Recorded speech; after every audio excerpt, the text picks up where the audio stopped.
চাঁদা আমি ওইটাকে বলতে চাই যে কেউ দিতে চান না বা তাকে বাধ্য করা হচ্ছে, সেটা হলো চাঁদা।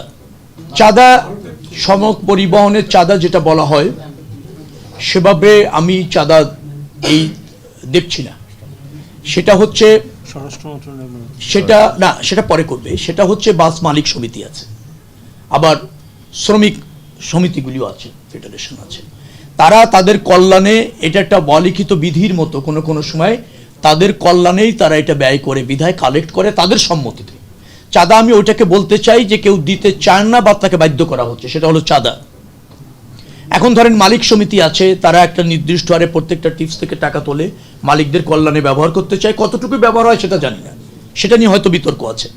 কিন্তু তারা এই সমঝোতার ভিত্তিতে, আবার শ্রমিক কল্যাণ ফেডারেশন এরকম অনেক সংস্থা ওরা আছে, তো তারা এটা সমঝোতার ভিত্তিতে এরকমভাবে করে। সেখানে আবার প্রাধান্য পায় যখন যার প্রভাব থাকে ওই মালিকদের মধ্যে, অথবা দলের প্রভাবও থাকে, যে দল ক্ষমতায় থাকে সেই দলের শ্রমিক সংগঠনদেরও একটা আধিপত্য থাকে, এটা আছে। কিন্তু এইটা চাঁদা আকারে আমাদের কাছে দেখার সুযোগ হচ্ছে না, কারণ তারা সমঝোতার ভিত্তিতে করছে।